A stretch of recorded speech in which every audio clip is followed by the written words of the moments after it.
মা, এই বিয়ে ক্যান্সেল। তুমি ওদের সবাইকে চলে যেতে বলো। তুমি আমার কথাটা বোঝার চেষ্টা করো। থাক, আমি আর কিচ্ছু বুঝতে চাচ্ছি না। তুমি একজন কোটিপতির ছেলে হয়ে গরিব সেজে আমার সঙ্গে প্রতারণা করেছো, আর আমি একটা প্রতারককে কখনো বিয়ে করব না। মা, সবাইকে চলে যেতে বলো। চলে আসো। তোর এত বড় সাহস! গরিব ছোট লোক কোথাকার! আজকে থেকে তোর বেতন কাটা। তোর মতো গরিব মিসকিন ছোট লোক আমার একদম সহ্য হয় না। স্যার আমাকে মাফ করে দেন স্যার, আর কখনো হবে না স্যার। আমি পরিষ্কার করে দিচ্ছি স্যার, এই মাসে বেতনটা আমার কাটেন না স্যার। আমি গরিব মানুষ স্যার। তোর কোনো মাপ নাই। কি হয়েছে এখানে? দেখেন না ম্যাডাম, আমি ওনার গাড়ি পরিষ্কার করার কাজ করি। গাড়িতে একটু ময়লা ছিল, এখন বলতেছে এই মাসের বেতন থেকে নাকি টাকা কেটে নিবে। দেখেন, আপনি এখানে নাক গলাবেন না। আমার লোক আমি বুঝবো। এই গরিব ছোট লোক মিসকিন কোথাকার, যা গাড়ি পরিষ্কার কর। আপনি ছোট লোক বললেন কেন ওকে? ও কি করেছে? ওকে আপনার সঙ্গে তর্ক করেছে নাকি আপনাকে মেরেছে? হ্যাঁ, ছোট লোক হলে আপনি, আপনাদের মতো বড় লোকেরা। আর কখনো যদি দেখেছি গরিবের সঙ্গে এরকম আচরণ করতে, মেরে একটু ঠ্যাং ভেঙে দিব। তোর জন্য আজকে আমাকে অপমানিত হইতে হইল। তোর চাকরি নট। এই ড্রাইভার, গাড়ি ছেড়ে দাও।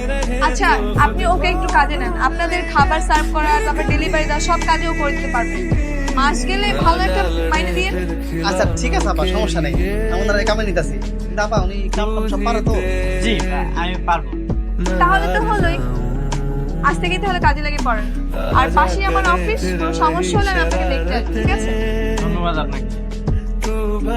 ঠিক আছে ফারুক ভাই, তাহলে আজকে আসি। আচ্ছা ফারুক ভাই ওখানে কাজে যাননি? হ্যাঁ গেছিলাম তো, এখন একটু ব্রেক দিচ্ছি। ও, তো কেমন লাগছে কাজ? কোনো সমস্যা হচ্ছে না তো? কোনো সমস্যা হচ্ছে না, সবকিছু ঠিকঠাক। ফারুক ভাই তো কালকে আপনার ব্যাপারে ফোন দিয়ে অনেক প্রশংসা করলো। আপনি নাকি নিজের খাবার না খেয়ে গরিবদের বিলিয়ে দেন, অনেক সৎ নিষ্ঠাবান, সবার সাথে খুব ভালো ব্যবহার করেন। ব্যাপারগুলো আমার কাছে ভালোই লেগেছে শুনে। ও বলে দিয়েছে? হ্যাঁ, আমি তো বলতে মানা করেছিলাম। আসলে ভালো কাজ গোপনে করাই ভালো। তা ঠিক বলেছেন। আরে ম্যাডাম, আপনি? আপনাদের দেখেই থামলো। আপনি কাজের ফাঁকে এদের জন্য পড়াশোনা আয়োজনও করেছেন। ব্যাপারটা সত্যি খুব সুন্দর। ধন্যবাদ আপনাকে। আপনাকেও। আচ্ছা, আপনি কতটুকু পড়াশোনা করেছেন? আমি অনার্স কমপ্লিট করেছি। কি বলেন, সত্যি? হ্যাঁ। ছি ছি, এটা আগে আপনি আমাকে বলবেন না? আমি আপনাকে একটা হোটেলে চাকরি দিয়েছি। না না, কি যে বলেন ম্যাডাম, আসলে কোনো কাজই ছোট না। আর তাছাড়া গরিব। জানেন, আপনার মাও কিন্তু অনেক ভালো মানুষ। যাদের মা অনেক ভালো, তাদের সন্তান এমনি অনেক ভালো হয়। আচ্ছা, আপনার বাবা যেন কি করে বলেছিলেন? বাবা বাবা ওই যে সবজি বিক্রি করে। সেটাই তো। চলুন না আপনার বাবার সঙ্গে একটু পরিচয় হয়ে আসি। কি হলো, কোনো সমস্যা? না না, কোনো সমস্যা না। আজকে আমার বাবা একটু কারণ বাজার গিয়েছে, সবজি আড়তে। কালকে নিয়ে যাই। হ্যাঁ ঠিক আছে, চল। তুমি বোকার মতো হাসছো কেন? ওমা হাসবো না? এখন কেমন লাগে? আমি যখন কাজের বুয়া সাজবো বলছিলাম তখন তো খুব মজা নিছিলাম। এখন এখন তো তোমাকে সবজি বিক্রি করতে হবে। আমি বিষয়টা নিয়ে এত সিরিয়াস, আর তোমরা বিষয়টা নিয়ে মজা নিচ্ছ। আমি চাচ্ছি তোমরা আমার বউয়ের মনে দাগ কেটে ফেলো। তোমাদের কাজে কর্মে কথাবার্তা যেন সে মুগ্ধ হয়ে যায়। বাবা, আমি কিন্তু বিষয়টা নিয়ে খুব সিরিয়াস, বুঝছিস? হ্যাঁ, আমি কিন্তু এই কাজে দেখবি এক চান্স ওকে পটিয়ে ফেলবো। আপনি তো অনেক ভালো মানুষ। এ আর এমন কি মা? সত্যি বলতে চাচা, আপনি যেমন ভালো, আপনার বউ ছেলে তারাও অনেক ভালো। আর আপনি কবিরকে নিয়ে একদম টেনশন করবেন না। ওকে কালকে আমি একটা নতুন কোম্পানিতে চাকরি দিচ্ছি, কথা হয়েছে। আলহামদুলিল্লাহ, আল্লাহ তোমার মঙ্গল করুন।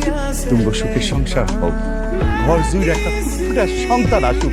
সেই সন্তানের রয়ে আমি যে কি আনন্দ করব। কি রে আগে আমি খুব বেশি করে ফেললাম। মারে একটা কথা বলি, রাগ করিস না। বলো না। শোন, ছেলেটা তো খুবই শিক্ষিত, আবার দেখতে অনেক সুন্দর, মা বাবার ব্যবহার তো খুবই ভালো। কিন্তু এরকম একটা পাত্র অনেকদিন ধরে খুঁজছিলি, তাই না মা?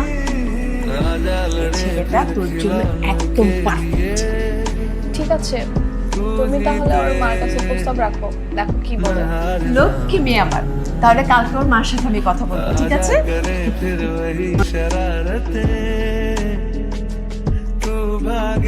এ কি, আপনি এখানে কেন? ওর সঙ্গে কি করেন? ম্যাডাম, উনি ওনার ভুলটা বুঝতে পারছেন, আমাকে আবার কাজে নিতে চায়। আই না, তুমি ওর সঙ্গে কোনো কাজে যাবে না। শোনেন, ও একজন অনার্স কমপ্লিট করা ছেলে, ওর আপনার এসব ধর্মছের কাজ করতে পারবে না। আই তুমি না করে দাও। না না, আর গাড়ি দেওয়ার কাজ করাবো না। মানে আমার যে কোম্পানি আছে তার মডেল বানাতে চাচ্ছি। মাশাআল্লাহ, এ দেখতে শুনতে কত হ্যান্ডসাম না? কিন্তু ম্যাডাম, আপনি যেটা ভালো মনে করবেন সেটাই হবে। এই শোনো, এখন থেকে আপনি বা ম্যাডাম কিছুই বলবেন না, অনলি আনিকা। ওকে আনিকা। তো বিয়ে কবে করছো তুমি? তুমি যেদিন বলবে। সেটাও কি আমার ইচ্ছা করছে? যদি বলে আমাকে বিয়ে করতে, তাহলে কি করবে? কি করবে না? কেন করবো?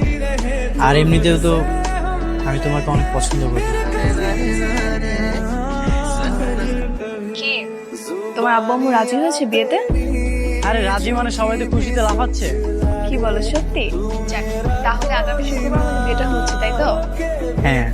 এই শোনো, একটা গুড নিউজ আছে। কি গুড নিউজ? আমার কাজিনকে বলেছিলাম না তোমার চাকরির ব্যাপারে? হ্যাঁ। সেই চাকরিটা কনফার্ম হয়ে যাবে, কোনো সমস্যা নেই। আলহামদুলিল্লাহ, যাক ভালো হয়েছে, ভালো একটা গুড নিউজ দিলাম। আমার কাজিন বিয়ের দিন আসবে, সেদিন তোমাকে পরিচয় করে দেবো। ঠিক আছে।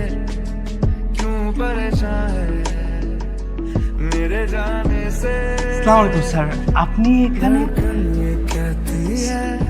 আপনিও আছেন স্যার? ম্যাডাম আপনি কি ব্যাপার, ওদেরকে এইভাবে রেখেছিস কেন? প্লিজ কিছু নিন না। ম্যাডাম বসুন। ওহো, তোকে তো বলাই হয়নি, উনি হচ্ছেন আমাদের চৌধুরী গ্রুপের চেয়ারম্যান রাইহান চৌধুরী, আর উনি হচ্ছেন তার ছেলে আরিয়ান চৌধুরী, আমাদের সিইও, আর উনি হচ্ছেন আমাদের ম্যাডাম। কি বলছিস তুই? আন্টি, তার মানে কি স্যারের সাথে আনিকার? আরে ওর সাথে তো তোর বোনের বিয়ে হচ্ছে। তুমি কি তাহলে এতদিন আমার সঙ্গে নাটক করেছো? তুমি গরিব নাও? দেখো আনিকা, আমি তোমাকে সবটা বলতাম, এখন যেহেতু জেনেই গেছো তাহলে শোনো। আমি আর কিছু শুনতে চাই না। মা, এই বিয়ে ক্যান্সেল। তুমি ওদের সবাইকে চলে যেতে বলো। তুমি আমার কথাটা বোঝার চেষ্টা করো। থাক, আমি আর কিচ্ছু বুঝতে যাচ্ছি না। তুমি একজন কোটিপতির ছেলে হয়ে গরিব সেজে আমার সঙ্গে প্রতারণা করেছো, আর আমি একটা প্রতারককে কখনো বিয়ে করবো না। মা, সবাইকে চলে যেতে বলো। আর আমার না কিছু করার ছিল না, এগুলো আমি করেছি শুধুমাত্র তোমার মন জয় করার জন্য, তোমার ভালোবাসা পাওয়ার জন্য। তুমি যখন জানতেই পেরেছিলে আমি ধনীদের অপছন্দ করি, তাহলে সেখানেই থেমে যেতে। কেন এতদিন আমার পিছু পিছু ঘুরেছো, আর কেন আমার সঙ্গে ধোঁকাবাজি করেছো? কারণ একটাই, তোমার ভালোবাসা পাওয়া। ভালোবাসা মানুষের জন্য মানুষ কত কি করে। আমি তো সামান্য অভিনয় করেছি, কখনোই অহংকার দেখাইনি। তুমি কি একটা ধনী মানুষকে দেখাতে পারবে যে এইসব কাজ করবে? কখনোই করবে না। আনিকা, তুমি আমাকে ফিরিয়ে দিও না, আমি তোমাকে অনেক ভালোবাসি।